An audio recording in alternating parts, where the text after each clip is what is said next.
ఉన్నాం. ఇక్కడ వైసీపీ అభ్యర్థి పిల్లి సూర్యప్రకాష్ గారు మనతో ఉన్నారు. ఇక్కడ ఈ నియోజకవర్గంలో విరివిగా ఇక్కడ ప్రచారం నిర్వహిస్తూ ఉన్నారు. ఈయన చేసే ప్రచారానికి కూడా వైఎస్ఆర్ కాంగ్రెస్ పార్టీ శ్రేణులు కానీ ప్రజలు కానీ వాటి నుంచి విశేషమైన స్పందన లభిస్తున్న పరిస్థితి. సూర్యప్రకాష్ గారు మనతో ఉన్నారు. సూర్యప్రకాష్ గారు నమస్తే. మీరు మీ తండ్రి గారు పిల్లి సుభాష్ చంద్రబోస్ గారు సుదీర్ఘమైన రాజకీయ ప్రస్థానం ఉన్న నాయకుడు, మంచి క్రెడిబిలిటీ ఉన్న నాయకుడు. కానీ రాజకీయాల్లో మీరు కొత్త, మీకు రాజకీయాలు కొత్త. సో ఎలా ఎదుర్కోబోతూ ఉన్నారు మీరు ప్రత్యర్థుల్ని? సాధారణంగా రాజకీయాలు అనేది నాకు కొత్త కాదు, అభ్యర్థిగా కొత్త. రాజకీయాలు అనేది ఎందుకు కొత్త కాదంటే దాదాపు మా నాన్నగారు ఇక్కడ 3 సార్లు పోటీ చేశారు. ఆ 3 సార్లు కూడా వారి అభ్యర్థిగా ఉంటే వారి వెనకాల ఎంతో కొంత ఒక టీం వర్క్లో మేము అందరం కూడా పనిచేసాం. కాబట్టి ఈ నియోజకవర్గంలో అనేక గ్రామాల్లో కానీ మా యొక్క నాయకులు కానీ కార్యకర్తలు కానీ అతి దగ్గరగా సంబంధాలు మాతో పాటు వారితో పాటు ఎంత ఉన్నాయో నాకు కూడా అంతే ఉన్నాయి. సో ఇక్కడ అభ్యర్థిగా వైఎస్ఆర్ కాంగ్రెస్ పార్టీ మొట్టమొదటిసారిగా నుంచుంటున్నాను కాబట్టి 2024 ఎన్నికల్లో కాబట్టి అభ్యర్థిగా నేను కొత్త కాబట్టి రాజకీయాలకి ఏం కొత్త కాదు. మీ తండ్రి గారు రాజకీయ ప్రస్థానంలో మీ పాత్ర కూడా చాలా ఉంది. వెనకుండి మీరు చాలా నడిపించారు, నాకు ఇప్పుడు అర్థమైంది. సో ప్రత్యర్థులు చేసే విమర్శలు, మీ మీద చేసే విమర్శలు చాలా ఉన్నాయి. మీరు ఏదో హైదరాబాద్లో ఉంటారట, ఈ టైప్ ఆఫ్ విమర్శలన్నీ చేస్తూ ఉన్నారు. అండ్ 3 పార్టీలు కలిసి ఇప్పుడు 3 పార్టీలు మీరు సింగిల్గా ఎదుర్కోబోతూ ఉన్నారు. ఎంతవరకు పోటీ ఇస్తారు మీరు? Bharatiya Janata party, Telugu Desam party and Janasena party 3 పార్టీలు కలిసి మిమ్మల్ని ఓడించడానికి ఇక్కడ రామచంద్రపురంలో రాజకీయం చేస్తున్న పరిస్థితి. ఇక్కడ ఇప్పుడే మాట అన్నారు, నేను హైదరాబాద్లో ఉంటాను అనేది.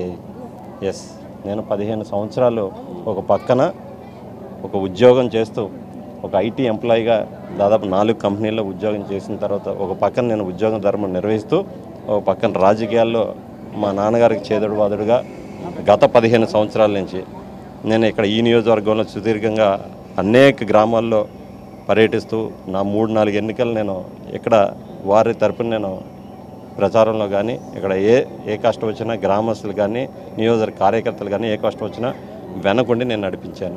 తెలుగుదేశం పార్టీ నాయకులు కానీ కార్యకర్తలు కానీ ఇతర పార్టీ నాయకులు కానీ నేను హైదరాబాద్లో అంటున్నారు కాబట్టి ఇప్పుడున్న అభ్యర్థి మరి ఎక్కడి నుంచి వచ్చాడు కూడా వాళ్ళు ఆలోచన చేయాలి. మరి ఇప్పుడున్న అభ్యర్థి స్థానికుడా లేకపోతే ఎక్కడి నుంచి వచ్చాడు? నేను ఇప్పుడే సుభాష్ కూడా ఇంటర్వ్యూ చేసి వచ్చాను. ఇప్పుడున్న అక్షరంలో ఒకటే చెప్తున్నారు, నేను ఈ జిల్లా వాసి అయి ఉంటే నేను ఇప్పుడు వైఎస్ఆర్ కాంగ్రెస్ పార్టీ నాయకుడు వైఎస్ జగన్మోహన్ రెడ్డి గారు ఎలాంటి అభ్యర్థిని ఎంచుకున్నారు, తెలుగుదేశం పార్టీ నాయకులు కానీ ఆ యొక్క చంద్రబాబు నాయుడు గారు కానీ ఎలాంటి అభ్యర్థి ఎంచుకున్నారో ఇక్కడ ప్రజలు కూడా ఆలోచన చేస్తున్నారు. దయచేసి కంగారేం పర్లేదు, మరొక 30 రోజులు కాబట్టి ఖచ్చితంగా ఓటని రూపంలో వారు సమాధానం చెప్తారు.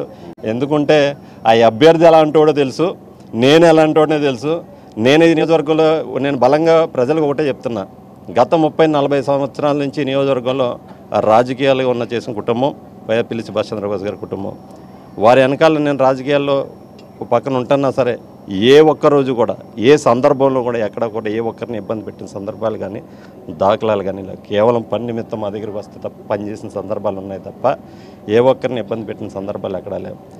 అదేవిధంగా నేను ఈ నియోజకవర్గం ప్రతి ఒక్క గ్రామంలో వెళ్ళినప్పుడు కూడా అలాంటి పరిస్థితులు ఏ ఒక్కటి ఉన్నాయని భావిస్తే 2024 ఎన్నికల్లో నేను వైఎస్ఆర్ కాంగ్రెస్ పార్టీ అభ్యర్థిగా నిలబడుతున్నాను కాబట్టి నాకు ఓటు వేయొద్దనే చెప్తున్నా.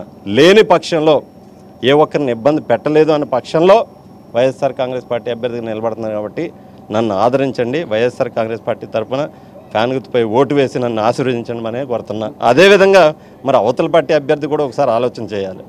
గోల్డ్ మెడల్ ఉన్నట్టు అనేక రకాలుగా రౌడీ షీటర్ అన్నట్టు చుట్టుపక్కల పోలీస్ స్టేషన్లో అనేక కేసులు ఉన్నాయి.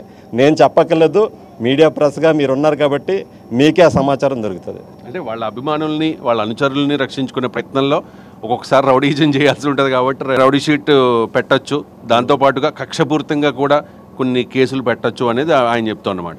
అలా కరెక్టే. కొన్ని రాజకీయ కేసులు ఉంటాయి, కొన్ని వ్యక్తిపరమైన కేసులు ఉంటాయి.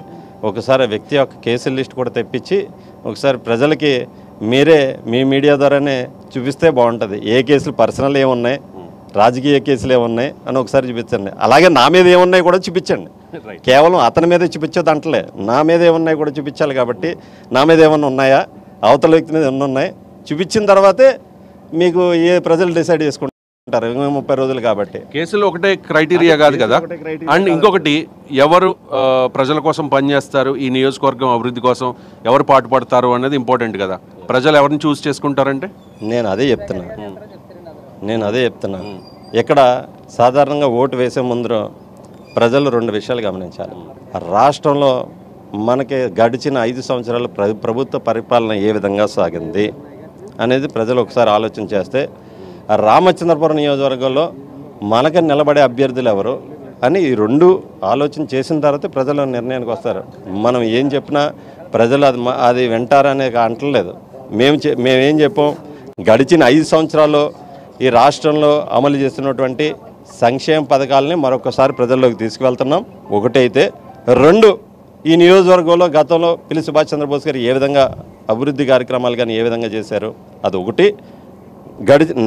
నా పరిస్థితి ఏంటి, నా వ్యక్తిత్వం ఏంటి అంటే, మొట్టమొదటిసారిగా ఈ 5 సంవత్సరాల్లో ఈ నియోజకవర్గంలో వైఎస్ఆర్ కాంగ్రెస్ పార్టీ అభ్యర్థిగా నిలబడుతున్నాను కాబట్టి నేనేంటో అనేది కూడా ప్రజలకు తెలియాలి. కాబట్టి ఈ 3 విషయాలని ప్రజల్లోకి తీసుకువెళ్తున్నాను. ఒకసారి వైఎస్ఆర్ కాంగ్రెస్ పార్టీని ఆశీర్వదించమని కోరుతా ఉన్నాను. పిల్లి సుభాష్ చంద్రబోస్ గారు అంటే మీ తండ్రి గారు, అలాగే తోట త్రిమూర్తులు గారు దశాబ్దాలుగా రాజకీయ ప్రత్యర్థులు. కానీ తోట త్రిమూర్తులు గారు ఇప్పుడు వైఎస్ఆర్ కాంగ్రెస్ పార్టీలో ఉన్నారు. ఈ నియోజకవర్గంలో చాలా కీలకమైన నాయకుడు. ఆయన మద్దతు మీకు ఇప్పుడు వస్తోంది. సో ఆయన మద్దతు మీ విజయానికి ఎంతవరకు ఉపయోగపడుతుంది అంటే? 100కు 100 రూపాయలు. ఎందుకు మాట్లాడుతున్నానంటే, ఈ నియోజకవర్గంలో దశాబ్దాలుగా ఈ రామచంద్రపురం నియోజకవర్గంలో 2 నాయకులు పరిపాలించారు. ఒకరు పిల్లి సుభాష్ చంద్రబోస్ గారు ఒక పక్షాన్ని నిలబడితే, అవతల పక్షాన ఇప్పుడు ప్రస్తుత శాసనమండలి సభ్యులు మండపేట అభ్యర్థిగా నిలబెట్టినటువంటి తోట త్రిమూర్తులు గారు. వీరెవరూ కూడా రామచంద్రపురం నియోజకవర్గంలో దాదాపు సుదీర్ఘకాలం 40 సంవత్సరాల పాటు నియోజకవర్గం రాజకీయాలు చేసిన వ్యక్తులు. కానీ ఏ ఒక్క సందర్భంలో కూడా ఎక్కడా కూడా రామచంద్రపురం నియోజకవర్గ ప్రశాంతతను భంగం కలిగించలేదు. కేవలం అభివృద్ధి విషయంలో పోటీ పడ్డారు తప్ప వ్యక్తిగత విషయాల్లో కానీ ఎవరి విషయాల్లో కానీ జోక్యం చేసుకోకుండా ఆ ప్రశాంతతను కాపాడారు. వారెవరూ కూడా ఈరోజు వైఎస్ఆర్ కాంగ్రెస్ పార్టీ పక్షాన్ని నిలబడ్డారు. కాబట్టి ఖచ్చితంగా నాకు కొండంత బలమే ఈ 2 కూడా సీనియర్ రాజకీయ ఉద్దండులు నా పక్కన ఉన్నారు. కాబట్టి ఖచ్చితంగా వైఎస్ఆర్ కాంగ్రెస్ పార్టీ గెలుపు ఖచ్చితంగా 2024 ఎన్నికల్లో ఖచ్చితంగా గెలుస్తుంది అనేది నేను ఆశిస్తాను. ఇక్కడ కాపు సామాజిక వర్గం ఓటర్లు, అలాగే సెట్టుబల్జీ సామాజిక ఓటర్లు ఎక్కువ మిగిలిన సామాజిక వర్గాలతో కంపేర్ చేస్తే. సెట్టుబల్జీ సామాజిక వర్గంలో మీరు అండ్ సుభాష్ ఇద్దరు కూడా పోటీ పడుతున్న పరిస్థితి. కాబట్టి మీరిద్దరు ఓట్ స్ప్లిట్ అవ్వచ్చు మేబీ ఇప్పుడున్న ట్రెండ్స్ ప్రకారం. కానీ కాపులు అంటే పవన్ కళ్యాణ్ గారు ఒక మాట చెప్పారు కదా, జగన్మోహన్ రెడ్డిని అత్తపాతాళానికి తొక్కేస్తాను, లేకపోతే నా పేరు పవన్ కళ్యాణ్ కాదు అని చెప్పి. సో కాపులందరూ కూడా కూటమికి ఓటేస్తే అది మీకు ఇబ్బందికరం కాదా? అంటే Pawan Kalyan fans, I mean Kapu సామాజిక వర్గం. నేను ఇక్కడ ఒకటి మాట చెప్పదలుచుకున్నాను. రాజకీయాలు అనేది ఒక కులం మీద ఒక మతం మీద బేస్ కావు. ఇప్పుడు కూడా ఎవరికి ఏదైనా, నా వరకు ఏంటంటే ప్రతి ఒక్కరికి ఒక బేస్ అనేది, కమ్యూనిటీ అనేది ఒక బేస్. దానిపైన ఇతర కులాలనేవి ఒక పిల్లర్స్ లాంటివి. కమ్యూనిటీని ప్లస్ ఇతర కులాలను అన్నీ కూడా సమన్వయం చేసుకుంటూ ముందరకు వెళ్తేనే గెలుపు అనేది సాధ్యం తప్ప పలానా కులవస్తులు ఏమైనా ఓటు వేస్తేనే గెలిచిపోతాం అనేది అది కరెక్ట్ కాదు. ఎందుకంటే మీరు ఎక్కడన్నా చూసుకోండి, గడిచిన 2019 ఎన్నికల్లో అప్పుడు ఉన్నటువంటి జనసేన పార్టీ నిలబడింది, తెలుగుదేశం పార్టీ నిలబడింది, వైఎస్ఆర్ కాంగ్రెస్ పార్టీ నిలబడింది. అంటే 3 పార్టీలు విడివిడిగా నిలబడిన కాపు సోదరులు అందరూ కూడా వైఎస్ఆర్ కాంగ్రెస్ పార్టీ పక్షాన వైఎస్ జగన్మోహన్ రెడ్డి గారిని ఆశీర్వదించారు. అంటే ఇప్పుడు ఈ రాష్ట్రంలో గడిచిన 5 సంవత్సరాల్లో ప్రతి ఒక్క సంక్షేమ పథకాన్ని ఎక్కడ కూడా అమలు చేశారు. కదా ఎక్కడ కూడా ఎస్సీ, ఎస్టీ, బీసీ, మైనారిటీ కానీ, అగ్రవర్ణాల్లో నిరుపేదలు కానీ ఇవన్నీ సంక్షేమ పథకాలు అందించిన ప్రభుత్వం వైఎస్ఆర్ కాంగ్రెస్ పార్టీ ప్రభుత్వం, కాపు నేస్తంతో సహా. సో ఖచ్చితంగా వారు కూడా ఈరోజు వైఎస్ఆర్ కాంగ్రెస్ పార్టీ పక్షాన ఉన్నారనేది నాకు ప్రగాఢ నమ్మకం. 2019 ఎన్నికల్లో టీడీపీ, వైసీపీ, జనసేన విడిగా పోటీ చేశాయి. అప్పుడు వైసీపీ గెలిచింది. అందరూ కూడా ఉన్నారు కాబట్టి. అప్పుడు టీడీపీ, జనసేన విడివిడిగా పోటీ చేశాయి కాబట్టి ఆ 2 కలిపితే ఇప్పుడు మీకు ఇబ్బంది కాదా అంటే? అప్పుడు జగన్మోహన్ రెడ్డి గారు మొట్టమొదటిసారిగా అప్పుడు ముఖ్యమంత్రి కాదు. వైఎస్ఆర్ కాంగ్రెస్ పార్టీ అధ్యక్షుడు మాత్రమే ఓకే 2019 ఎన్నికల్లో. అయిన తర్వాత ఈ 5 సంవత్సరాల పరిపాలన ఏ విధంగా ఉందో చూసిన తర్వాత కూడా ప్రజలు కూడా నిర్ణయం తీసుకుంటారు. ఈ 5 సంవత్సరాలు ఇప్పుడే చెప్పాను, ఎక్కడా కూడా పార్టీ అనే ప్రస్తావన తీసుకురాలేదు. 5 సంవత్సరాలు గౌరవ ముఖ్యమంత్రి వైఎస్ జగన్మోహన్ రెడ్డి గారు సంక్షేమ పథకాలు అర్హతను బట్టి ప్రతి ఒక్కరికి అందజేశారు.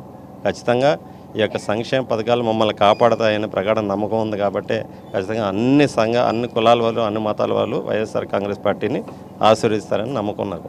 అంటే వన్స్ మోర్ జగన్ అంటారా? ఖచ్చితంగా once more Jagan. Why not Jagan? Why not 175? Ramachandrapuram నియోజకవర్గంలో నెక్ టు నెక్ ఫైట్ ఉంటుందా, లేకపోతే మీ విజయం నల్లేరు మీద నడకేనా? అది ఇప్పటికి నేను చెప్పడం కరెక్ట్ కాదని ఇదేమో, కానీ నాకన్నా ఇప్పటికి అనేక రకాలుగా సర్వేలు మీ చేతుల్లోకి వచ్చి ఉంటాయి. మీరే మీడియా మిత్రులు అందరూ కూడా మాకన్నా ముందర సర్వేలు చేయించుకుంటూ ఉంటారు కాబట్టి ఏది వాస్తవం ఏది అవాస్తవం మీకు తెలుసు. కానీ నేనైతే అభ్యర్థిగా నిలబడుతున్నాను కాబట్టి 100కి 100 పాళ్ళు ఇక్కడ గెలిచేది వైఎస్ఆర్ కాంగ్రెస్ పార్టీనే, జెండా ఎగరవేసేది వైఎస్ఆర్ కాంగ్రెస్ పార్టీ జెండానే. రైట్. ఫైనల్గా ఈ నియోజకవర్గంలో చాలా సమస్యలు ఉన్నాయి. మీరు సిట్టింగ్ స్థానం ఇది వైఎస్ఆర్ కాంగ్రెస్ పార్టీకి.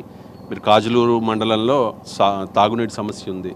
ఇంకా ఈ కోటిపల్లి నర్సాపురం రైల్వే లైన్ అది కేంద్ర ప్రభుత్వ పరిధిలో ఉన్న అంశమైనా కూడా మీరు అధికారంలో ఉండి రాష్ట్రంలో ఇక్కడ మీ సిట్టింగ్ స్థానం అయి ఉండి అటువంటివి ఏమీ నెరవేర్చలేకపోయారు అని చెప్పి పెద్ద లిస్టే చెప్తున్నారు మీ ప్రత్యర్థులు. ఒకవేళ నెక్స్ట్ మీరు గెలిచిన తర్వాత అయినా వీటికి సొల్యూషన్ దొరుకుతుందంటారా? నేను ఈ నియోజకవర్గంలో వైఎస్ఆర్ కాంగ్రెస్ పార్టీ సమన్వయకర్తగా బాధ్యతలు చేపట్టిన తర్వాత మనం ఏం చేస్తాం అంటే, ఎన్నికల్లో అభ్యర్థిగా నిలబడుతున్నాయి కాబట్టి వైఎస్ఆర్ కాంగ్రెస్ పార్టీ ఏం చేసింది గడిచిన 5 సంవత్సరాల్లో మరొకసారి ప్రజల్లోకి తీసుకెళ్ళడం, అభ్యర్థిగా నేనేం చేస్తాను రాబోయే ఎన్నికల్లో కూడా ఒకసారి ప్రజలకు వివరించాలి. కాబట్టి ఇప్పటికే నేను అనేక మార్లు చెప్పాను చాలా సభల్లో కూడా. ప్రధానమైన సమస్యలు ఈ నియోజకవర్గంలో ఏంటంటే, ద్రాక్షారామ టు రామచంద్రపురం రోడ్డు గతంలో గడిచిన 4 సంవత్సరాలు కొంత ఇబ్బందికరమైన పరిస్థితి. గడిచిన 2 సంవత్సరాల్లో మేము ఎంత సాధ్యమైనంత వరకు ఆ యొక్క రోడ్డుని పూర్తి చేయగలిగాం. ఈ Draksharama to Ramachandrapuram main road ఏవైతే ఉందో రోడ్డు ఇప్పటికే పూర్తయింది, ఎటువంటి ఇబ్బంది లేదు. అదేవిధంగా కొంత ఇబ్బందికర పరిస్థితి కాజులూరు టు కుయ్యేరు రోడ్డు ఉంది. ఆ యొక్క రోడ్డును కూడా ఈ ఎన్నికలు అయిపోయిన తర్వాత మరుక్షణం మరొక 4-5 నెలల్లో ఆ యొక్క రోడ్డును కూడా పూర్తి చేస్తామనే హామీ నేను నియోజకవర్గ ప్రజలకు ఇస్తున్నాను. ఈ విధంగా మీరు Kotipalli to Narsapuram railway line ఉందని చెప్తున్నారు కాబట్టి 90% ఆ యొక్క కేంద్ర ప్రభుత్వ నిధులు, 10% మాత్రమే రాష్ట్ర ప్రభుత్వ నిధులు భరించాలి. అంటే కేంద్ర ప్రభుత్వం అంశం పరిధిలో ఉంది కాబట్టి ఇక్కడ రాజ్యసభ సభ్యులుగా పిల్లి సుభాష్ చంద్రబోస్ గారు ఉంటారు. అదేవిధంగా అమలాపురం పార్లమెంట్ అభ్యర్థిగా రాపాక వరప్రసాద్ గారు 2 ఎంపీలు ఈ నియోజకవర్గంకి కొంచెం సేవలు అందించబోతున్నారు కాబట్టి వారి యొక్క సహాయ సహకారాలు కూడా తీసుకుని సాధ్యమైన త్వరగా నర్సాపురం టు కోటిపల్లి ఏవైతే రైల్వేలో ఉందో